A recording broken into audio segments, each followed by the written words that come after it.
Gotta hit stream on I'll OBS. I will go live and then I will switch to the cameras real quick, just to be sure. I don't trust it.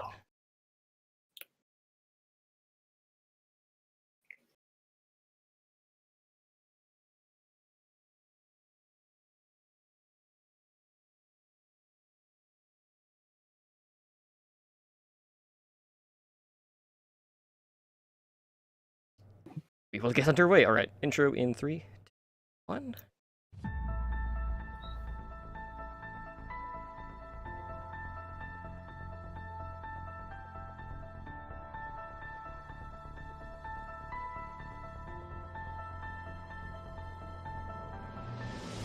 You are listening to Overwatch League Network, The Backcap, the podcast with insight on the Overwatch League's path to pro and contenders analysis. Here are your hosts, Emily Drunk and Ren.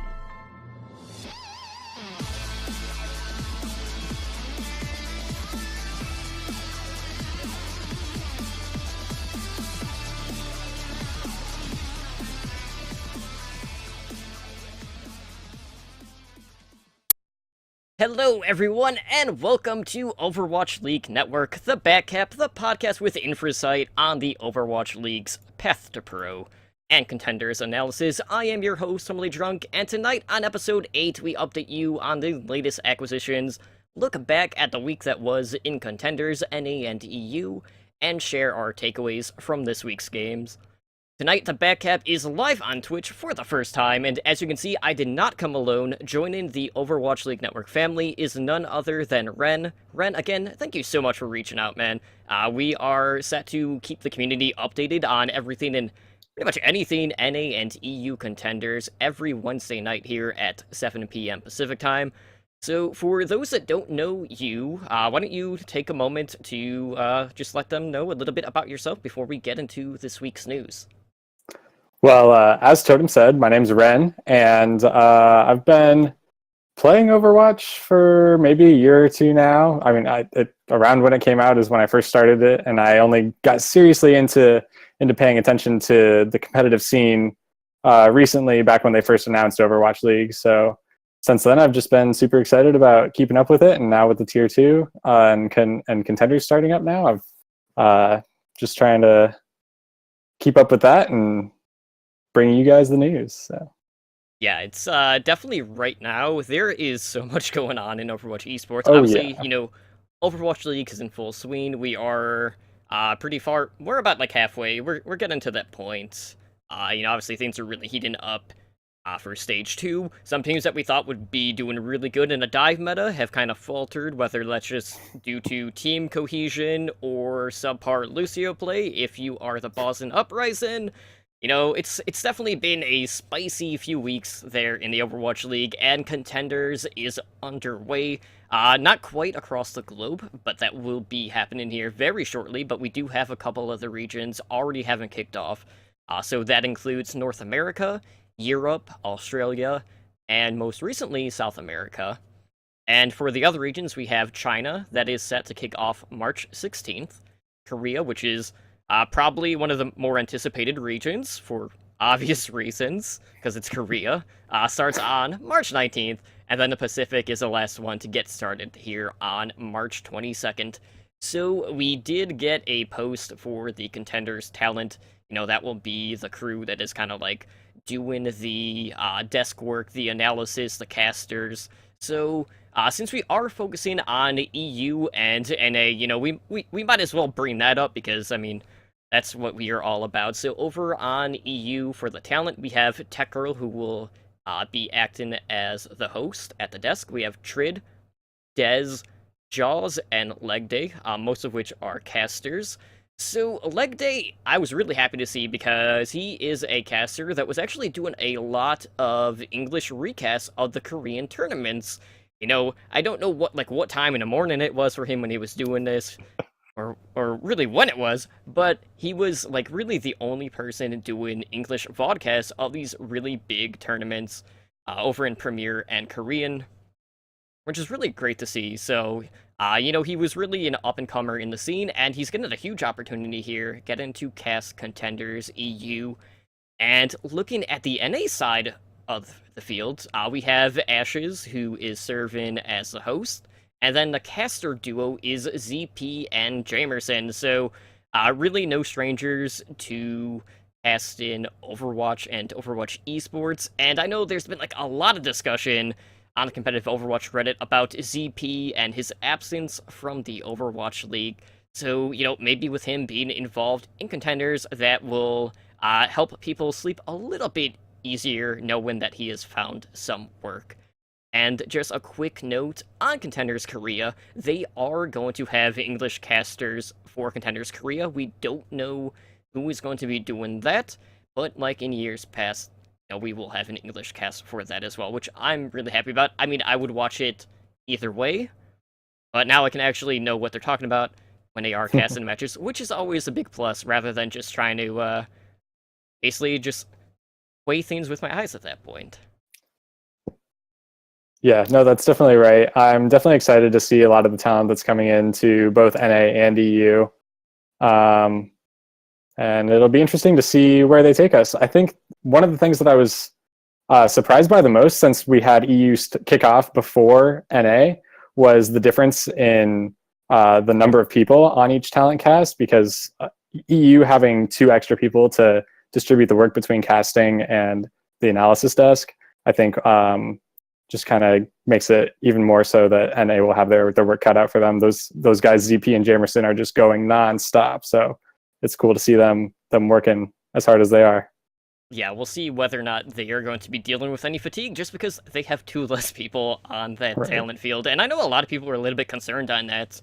There's still quite a few big names out there that didn't get the call up for contenders. Jason Kaplan probably being one of the bigger ones. Ask Joshi, who has done a ton of stuff for Overwatch in the past as well.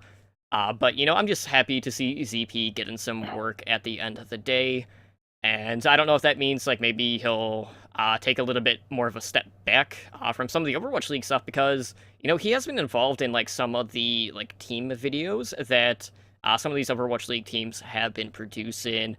I'm trying to remember what the name of it was. I think it was like Into the Nest or In the Nest. It was something like that. But he was doing that kind of on the side outside of like the oversight.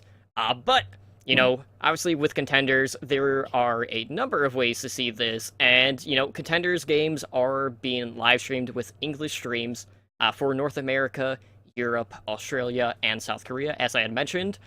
So if you want to catch all of the action, you can find that at twitch.tv/Overwatch Contenders. And then on their website, they have a full schedule that can be found there, and I don't think they have it separated by region when you just look at the full schedule. I'm pretty sure they have it all clumped together, so you can see, like, the wide range of play times and just different teams and regions. And, the contender site, or Path to Pro, that's been confusing me. Like, their Twitter is, like, Path to Pro and not, like, Contenders. But, like, the website is Contenders and not Path to Pro. I don't know who thought of that, but, you can find the website at contenders.playoverwatch.com. And really, our focus is on NA and EU, but have you had a chance to check out some of the other regions, or are you looking forward to a region in particular outside of what we're going to focus on? Like you said, I'm definitely looking forward to Korea opening up. I think they start next week. So I definitely want to watch some of those games. Like you said, there's already been a ton of games going on, so I don't know how many I'll be able to catch realistically. But like we said earlier today when we were talking, that's what VODs are for. So definitely looking forward to that opening up. Yeah, that's that. All right, well, in other news, we do have some news coming out of Toronto Esports, which is the Boston Uprising Academy team. So first up, they did pick up a new support player. They actually got him from Orklis in Hungary, which is one of the EU teams, and they signed Cruz as their newest addition. So Cruz had really broke out on the Overwatch scene during his time with Reunited or E-United, whichever time you actually saw him. They went through way too many name changes, all involving E-United, but, he eventually did sign with Orglis and Hungary back in late December. And with that organization, Cruz did finish in first place in Contenders Trials Europe, having only dropped 3 maps in 7 matches. So this does kind of like segue into the next thing that we're going to talk about, and I feel like we need to just clump these two together. But the Toronto esports support player Moth has actually been signed by the San Francisco Shock. So that's, the first Overwatch League sign-in coming out of Contenders. And Moth is a Lucio main, and will look to bring some a little bit more consistency to that position for the Shock. And, for a while now, he has been considered to be one of the best Lucio players in North America's Tier 2 scene, spanning back, 8 to 10 months at this point, I would say. And while he doesn't play Lucio quite as aggressive as Dak, Dak hasn't really looked all that great despite being in a little bit better of a meta overall, because we did kind of see all of the struggles that, pursued him playing Mercy in the last patch. And, Shocker, kind of inconsistent right now, so hopefully Moss addition to that team will help even things out a bit. But, talking about the actual, player sign-ins, this is very important to note. So, when an Overwatch League team is going to sign one of these players, they are going to be paying a transfer fee equal to 25% of the player's total annual Overwatch League salary and sign-in bonus during the season in which that player is signed. So, the Overwatch League contract's minimum is, 50 grand. So, you're still looking at, shelling out, 10 grand, at least. And, even as, I don't know, like, how high. I think they're just going to base it off of the minimum. But, just looking at the field, how often do you think we are going to be seeing, like, some of these Contenders players getting picked up for, quote-unquote, like, the main roster, basically, for the Overwatch League? It's really hard to say, just because I feel like most of the transfers, the transfers might be more likely at the beginning of the season, like it's happening right now, the Contender season, I mean. And once it kind of gets into full swing, we might see these teams stabilizing more, and in between seasons, because Contenders has, I think, 3 seasons per year, so maybe in between seasons, we might see them be getting picked up by Overwatch League teams.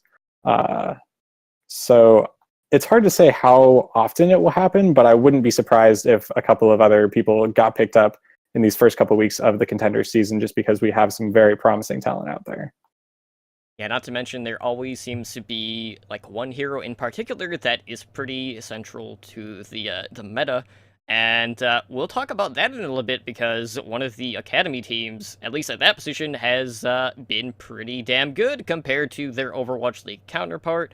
But I will talk about that later. Yeah. In other news, we do have another sign-in. This one coming from Simplicity, and they actually have picked up a new flex support player. That being Wan J. Lee from Bond's Spirit Gaming. So Wan J. Lee had played for Luxury Watch Red during Apex Season 4, when Apex was still a thing in Korea. Now that's Contenders. And, he did get signed to Bond Spirit Gaming after that. He does main Zenyatta. He is a flex support, though, so he does play Ana and Mercy. So he is going to be joining that core on Simplicity for the supports. Join in Ginger Pop and Faz. So, I have to say, like, I was pretty happy about this signing. I really like Ginger Pop. I've watched Ginger Pop quite a bit in, trying to remember if that was WoW's Bootcamp or not. But, Ginger Pop has been pretty prominent in the Tier 2 scene for Overwatch, which you're probably not familiar with. But Faz has been around for quite a long time. But this is an upgrade overall, especially on Zenyatta, which, Juan is going to bring to this team. And, being able to have that flexibility, regardless of what role that person is on, definitely brings a lot to the table. Just because, it seems like with the Zenyatta players, you either play Zenyatta and Ana, but not many of them can actually flex to the Mercy as well. Normally, you have your Lucio/Mercy player, and then your Zenyatta/Ana player. And, sometimes, it kind of mixes in with the Moira as well. But, he can cover pretty much the majority of the field here, which is absolutely big for Simplicity. Right. No, definitely. And another thing, too, is that while some of the teams out there in contenders are smaller, on the smaller side, only having 6 or 7 people, uh, having a third person to fill a role just definitely helps fill out the team some more, because you never know what might happen if someone gets injured or is sick. Then it's good to have someone who can step into that role um, whenever there's a hole in the roster. So Yeah, same with someone getting picked up for an Overwatch League team as well, so they do have someone to kind of supplement into that role, which is always exactly. good. And speaking of things that are good, sponsorships are a big thing, not only for Overwatch League, but just really esports as a whole, and we actually do have an official sponsor for Contenders North America, that being Old Spice. So, NA, arguably the most popular of the regions, competing. Just given the number of academy teams that are in that region, there are 7 overall, which is, that's 7 out of the 9. There's 1 in Europe, 1 in China. China, yeah, because Shanghai Dragons, and everyone else is in NA. Let me rephrase that. Everyone is in that region. They're just not all playing from that region, which we'll talk about as well. But like, we've already kind of seen them starting to celebrate this sponsorship for Old Spice, because they've been airing like these adverts during contender streams featuring like the Old Spice hand gym, because working the fingers is like the biggest thing as an esports gamer, because you're constantly using them, and I got a good cackle out of it the first time, but we're probably gonna keep seeing the same thing over and over again. That being said, though, this sponsorship is going to keep that Terry Crews Doomfist meme alive and well for the foreseeable future, which is really the biggest takeaway, at least for me, with this sponsorship. I don't know about you. Yeah, definitely. Like you said, the first time I saw the commercial too, I was just honestly confused. It was a tiny little gym and a bunch of hands working out, so that was odd to see. But I think that's awesome that they're getting sponsors and stuff. It just helps legitimize the scene as a whole, so it's exciting. Yeah, I remember the first time I saw it, like, the only thing that I could think of at the time was, like, tech decks, which are, like, those little, like, skateboards that you would play with your fingers. Oh, right, Man, yeah. that's gonna date me. Oh, shit, whatever. No, I remember those.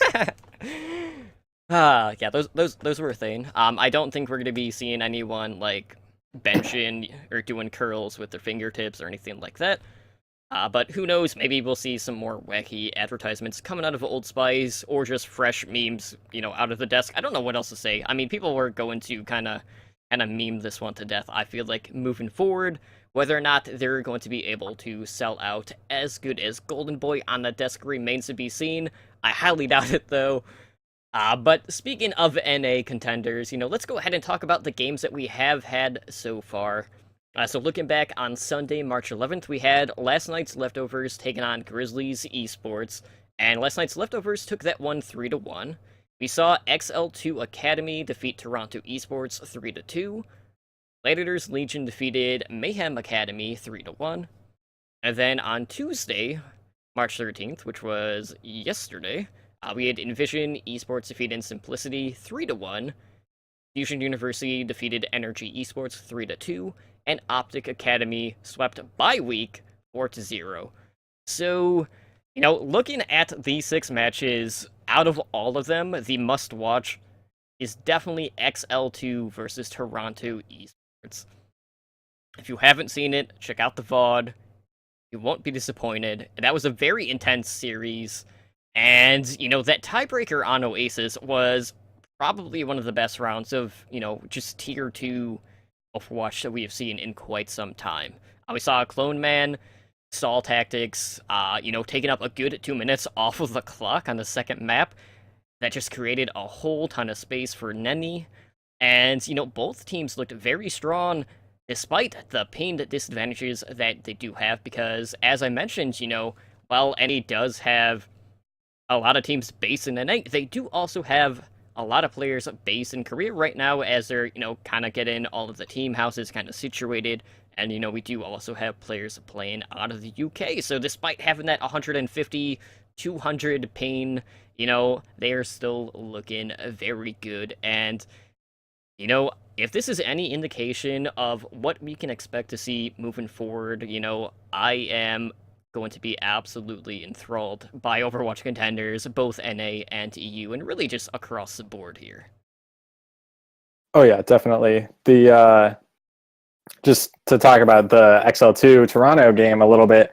I mean, going into it, I thought I don't necessarily think that I was thinking it would be one-sided at first, but I was definitely leaning towards XL2 being the favored team to come out of there. And as it progressed, it just seemed that both teams were so evenly matched, and that when one team would decide to pop off, they went so hard every time. And then there were other times where they were just less coordinated, and the other team would come out on top. It was just the back and forth was really entertaining, honestly. Yeah, absolutely. And another team that I definitely want to talk about over in NA is Optic Academy. So, Optic Academy was the only NA team to win by a sweep. And, as I mentioned, I kind of alluded to this earlier, but their Contenders Tracer already looking better than their Overwatch League Tracer, or Tracers, really. I mean, they do have, like, 3 Tracer players on this team, but it is important to note, like, I know a lot of people are like, well, why don't they just call Sharp up? And that is because Sharp is only 16. You can't play in the Overwatch League until you are 18, so, still a few years for Sharp. But, that being said, the thing that really bugged me about this isn't so much the match itself, it's the fact that one of us had renamed their team to Bye Week. So, just based off of that, it kind of made it seem like, they are just considered to be a free win. And, when people see Bye Week, people just assume, like, okay, there's no game. They're gonna get a free win, we'll move on, and then they'll play again next week. That's not actually the case. They are still playing. But that being said, just an update on Kaiser, because I know a lot of people have been talking about Kaiser and, getting back to that tank role. He has not gotten to play yet because, he's still waiting on his PC to be delivered. Whether or not we'll see him, in their next series, I am not sure, but don't expect to see Kaiser here, at least in the relative near future. That being said, though, Optic Academy, Greenwall, that's a huge esports organization, and, it's an interesting tale kind of seeing, like, different, like, approaches to the Tracer play, because on the Outlaws we have, basically 2 Tracer specialists in Mendo Kusai and Blackwork. Then you have Jake, who is their shot caller and tries to play Tracer. I'm gonna say tries because I think that is accurate at this point. He's shown improvement, but it's only serviceable to an extent. And you have Linkser, who is arguably their best Tracer, but is also their flex DPS and can play pretty much everything else for the team, so they can't really put him on Tracer. So, I feel like when I watch Contenders moving forward, looking at Optic Gaming, that is always going to be one of the key takeaways for me. I'm going to look at Sharp, I'm going to see how, his tracking is just smoother, he gets to the backline quicker, he knows when to turn on the aggression, and then you look at the counterpart in the Overwatch League, and then it's just, there are so many inconsistencies with their playstyle and subbing people in and out, and it's just, it's going to drive me up the wall. But that being said, it's really hard to say whether or not, like, you can expect to see Sharp on Houston Outlaws, just because really any team out there can sign one of these, players in Overwatch Contenders. Like, you're not, like, that team doesn't have first dibs, basically, if you are that Overwatch League team looking at your academy team. So it's not like a straight farm system, but, they still are pulling from that field, basically. Right. And just to go off what you were saying, even if Houston did have sole rights to Sharp to pull him up into the Houston Outlaws after he's done in Contenders, as you mentioned, he is only 16, so Houston is in some desperate need of help before Sharp comes of age. But what you said, just the inconsistencies between Sharp and the quote-unquote Tracers on the Houston Outlaws are just astounding, because Sharp looks comfortable in his role. He moves more fluidly. He knows what he's doing. He knows the spots to go to and how to be sneaky. And when Jake specifically, but Clockwork too, gets on there, they're just less comfortable, I think, is the best way to put it, Yeah, absolutely. And, another team that I have to talk about because I am all about the memes. I mean, memes are life.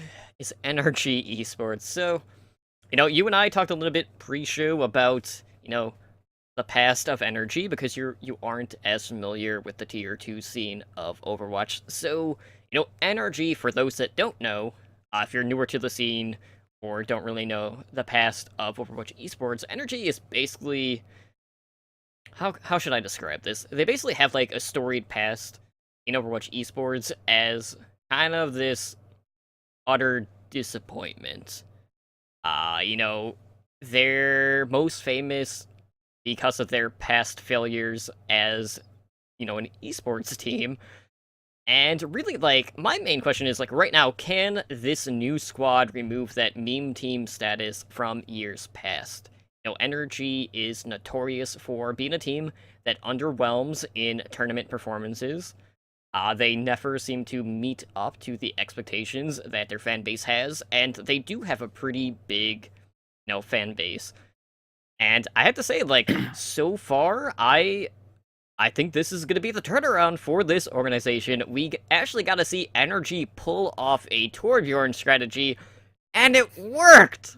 Like, what is going on? It was so oddly satisfying seeing Who Are You get shut down by a turret, as much as it pains me, because I watch Linda Kai all the time, and seeing Who Are You always gets me in the feels, but, like, I love seeing, like, those really quirky strategies come to play. And, we have Stratus, who, for a while there, has been sought after as, really, like, the biggest North America DPS player out in the Tier 2 scene. And then we have another player that has kind of been, like, returning to the scene, who had played on Luminosity Gaming Evil at the time, which was one of the better teams in North America, that being Rob420. So, there was a huge gap there where we didn't really hear anything from him, and now, he has a new home. He is on one of the Academy teams.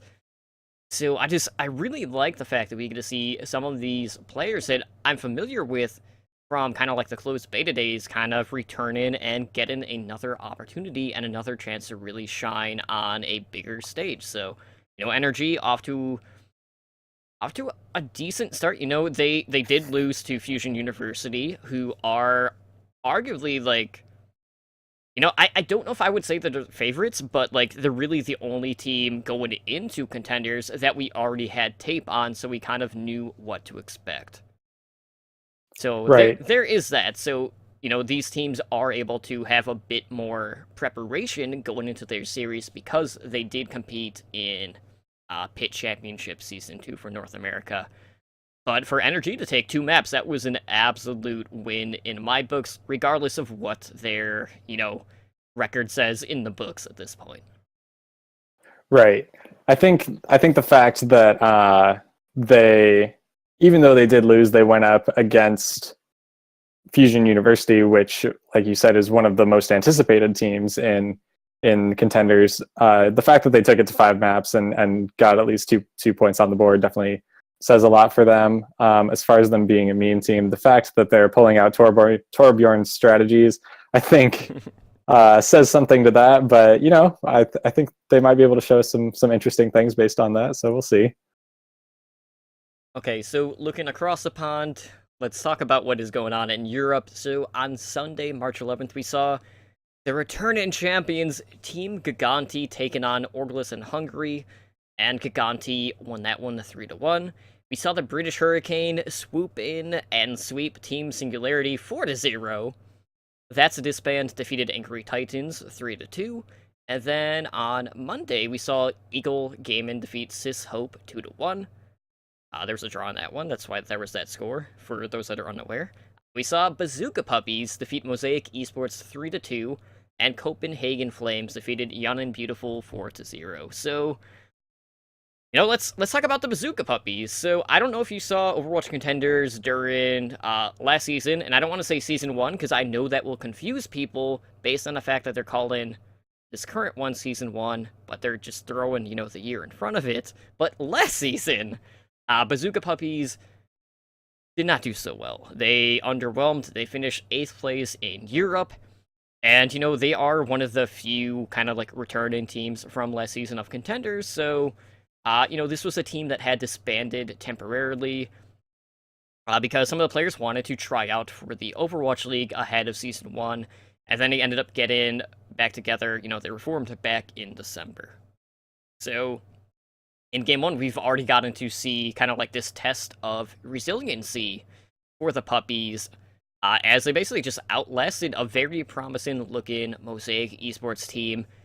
And 3-2. I mean, pushing it to the full distance is always a big thing. And really, like, what I love to see in this series was looking at that control map. We got to see something that we don't get to see that often, and that is they paired Pharah and Tracer as their DPS duo. And Mosaic just seemed like so off kilter because not only were they losing that battle in the sky, whether it was Pharah v Pharah or Pharah just chipping away at the tanks on the low ground, but they were also losing the battle on the ground as well, and they just didn't seem to have any sort of response on how to deal with that. So I really like seeing like little innovations like that, seeing some play, because we really don't get to see it. Right. Yeah, especially when you throw out a composition like that, the Pharah and Tracer together. I think that having the distraction of the poke coming down from the air, it's a little more than a poke, let's be real, they're rockets, and the Tracer distracting everyone on the ground, it definitely, like you said, threw them a little off kilter. And that can be really hard to deal with because there's just so much going on at the same time. Yep, I mean, you either have to switch to McCree to deal with the Tracer, or you need hit scan to deal with the Pharah. If you're not dealing with either of them, you're really not going to be making any much progress at that point. But looking at another team, looking at London's academy team in the British Hurricane, we got to see those guys return. They did rename, obviously, because of contenders. But this is a team that had dominated Pit Championship Season 2 over in Europe before getting picked up by the Spitfire. And I have to say, like, I watched this team in Pit, and this is exactly what I expected to see from the Hurricane. They had really quick ult generation by half a cool. They had really great synergy and crazy plays between their flank DPS in Kib and Craggy. And the Hurricane just breezed to a 4-0 victory over Team Singularity. And, one of the things that I love to watch with this team is the fact that they have so much synergy on that backline between Bakken, who is their Ana and Zenyatta player, and Crusade, who plays Lucio and Mercy. And, out of all of the teams that we have seen so far, I think for the support lines, they have looked the strongest.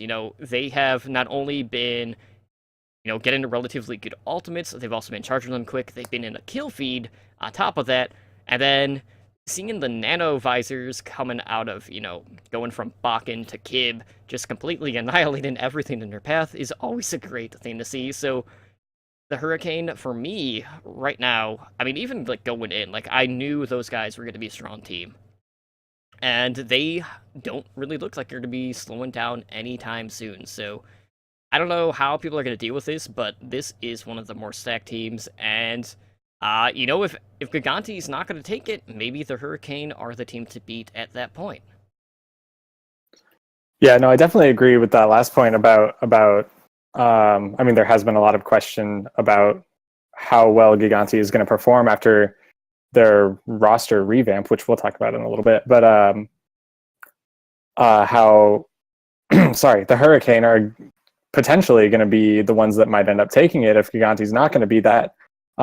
You mentioned the synergy between their backline, which, as you said, was just impressive. But I don't think that we can completely overlook the rest of the team. Specifically, you definitely said Hafikool and his ult generation. I remember, I think it was on Hollywood, they were defending on whatever the final push, and he dropped a Diva bomb, and I don't know, it must have been less than 35 seconds later. I don't know how fast it was, honestly, but it was insanely fast, just how quickly he regenerated that ultimate, and it honestly helped them win that map because just because of how fast he was charging that ult. And that said to his tank counterpart, I mean, they were both having a lot of impact on the team and just breaking up their opponents, you know?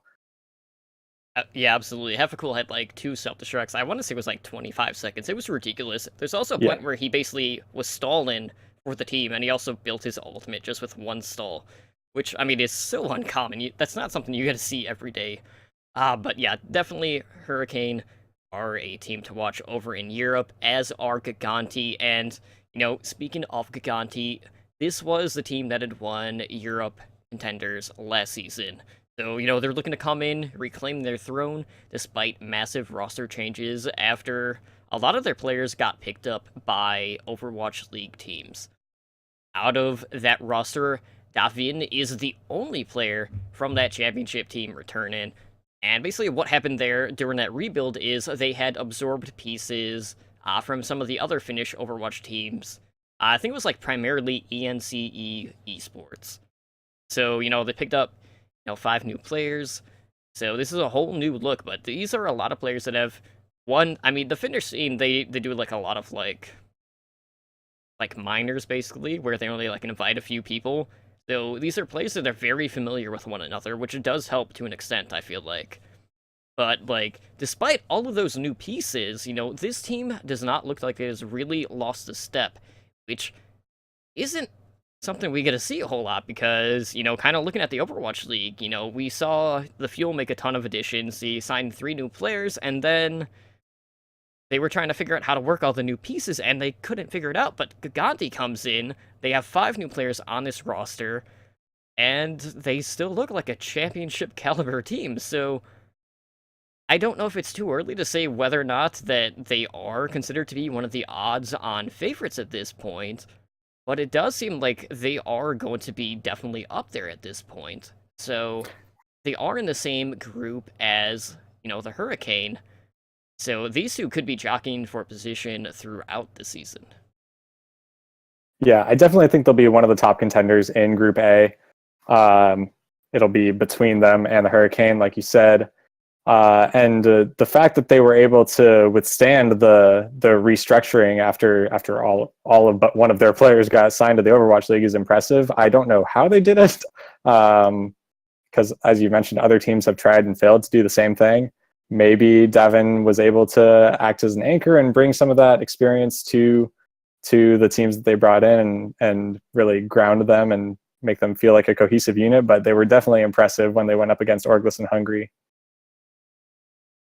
Definitely. So, you know, looking ahead, you know, we do have a ton of matches, but like each week we're kind of be like looking at like the past week basically. So, you know, we are recording Wednesday, so we're kind of like midweek. We do have some more matches going on either tonight or tomorrow. So some weeks, guys, we're going to have more matches to talk about than others. This week being a shorter week, we have a little bit less to talk about. So let's go ahead and nominate who we think was the player of the week based on the games that we talked about. So, Ryan, why don't you go ahead and kick things off? Who do you think stood out this week, you know, across the field here? Oh, gosh. Honestly, I would have to say from... Sorry, this is I had given this some thought earlier, and I was never able to come to a complete decision. And I'm going to go with my gut here. The person that I want to talk about is actually someone that we didn't mention at all earlier in the show. And oh gosh, what was his name? Now I'm completely blanking. Sorry. Let me just grab it. There we go. Panker. His name is Panker. And he is a tank on the Gladiators Legion. And the analyst desk talked about it a whole bunch, but he was breaking up the Mayhem Academy team time and time again and doing things that you hardly ever see Winston's do. If you were unable to catch that game, then definitely make sure you check it out, because for being a Winston player, some of the plays that he had were just absolute clutch, and he would be filling up the kill feed, getting 2-3 Ks all the time. His primal rages were extremely impactful, and I thought that was impressive. Yeah, absolutely. Pinker has been one of the standout Winston players, at least so far. And Winston play has really seen like a lot of different like gameplay variations. Miro was kind of the one that kind of started it all off, being hyper aggressive. We got to see more of the jump kills quite a bit. But at the same time, he ended up being one of the ones that you could easily study for because of how he played his primal rage based on his instinct. So basically, what was happening is anytime he would get low, he would basically pop primal rage, so the teams would always know how to prepare for him. So he started to fall off a little bit. So we've seen more of that hyper aggressiveness really start to come back, especially with dive being so prominent in the meta. So Winston players are definitely going to be a key figure for a lot of these academy teams and just teams in general. For me, like I have to give it to Kib from the British Hurricane. Kib being one of their DPS players. We got to see the Junkrat, the Genji, and the Soldier 76 in that series that they did play. So he's Projectile, he plays Hitscan. I know he plays Tracer as well, but he didn't get to pull that one out because they already have a Tracer player on the team, so more than likely we'll see him stick into Genji or 76. But, as I mentioned, Kib was Bakken's primary target for the Nano Boost. So we got to see the Grandma goggles in full force, and that was just something. It was basically a force to be reckoned with, much like a Hurricane. And, talking about his track-in on Hitscan, I think it is the best in contenders. And his dive synergy that he does have with Craigie has led to some pretty clean execution of that backline. Just wrecking havoc on supports, and I don't think that is going to change anytime soon. So, no, I'm not going to pick a DPS player every week, but Kib definitely was a standout. And Hurricanes, man, you gotta watch out for that team. But all in all, really solid start to contenders. We have a whole lot more to come. I'm looking forward to seeing Korea kick things off, and I'm looking forward to like the video packages, because the video packaging for the Korean tournaments is always great as well. But we're nearing like the point of the show where we need to close things out for the night. So let's go ahead and do that. So if you would like to reach us, you can do so a number of ways. You can email the show at owlnshow@gmail.com. We're also on Twitter at owlnshow. You can also find the streaming on Twitch at twitch.tv/owlnshow. And just to, breeze over our schedule. So on Monday nights, we have our Overwatch League Network show. That obviously focuses on the Overwatch League. That is Monday, 7 p.m. Pacific time. The Backcap, which is our Tier 2/Contender show, airs Wednesdays at 7 p.m. Pacific time. And then Thursdays, we have our Variety Overwatch show, Airs Never Die, which is past 100 episodes at this point, and that airs Thursdays, I can't talk, at 5 p.m. Pacific time. And of course, guys, we have our Discord server at discord.me/OWLN show. And Ren, where can people get a hold of you over on the social media? If you guys want to reach out to me and just share thoughts or whatever about Contenders Overwatch or any other kind of Blizzard game stuff, really, you can find me on Twitter at PrimalRen. That's Ren with 2 N's. Or on Twitch, twitch.tv/PrimalRen. All right, and you would like to find myself, Tumblely Drunk, you can find me on Twitter at TumblyDrunkCTR.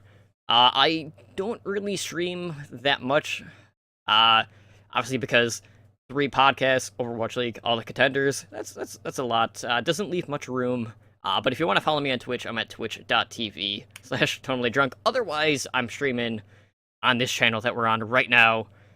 So, better just hit follow on this channel in particular. But guys, that is going to do it for us here tonight on Overwatch League Network, the Backcap, and we will see you guys back here next week, guys. Stay tuned for more contenders, more regions, and yeah, keep supporting Overwatch League and Overwatch Esports, because there is a lot to take in right now. And we have esports like across the year. It's crazy. The sky's the limit right now. Have a good night. Thank you for listening to Overwatch League Network, The Backcap. Be sure to follow us on Twitter at OWLN Show, engage with the community on Discord at discord.me/OWLN Show, and join us every Monday, Wednesday, and Thursday night over on Twitch at twitch.tv/OWLN Show.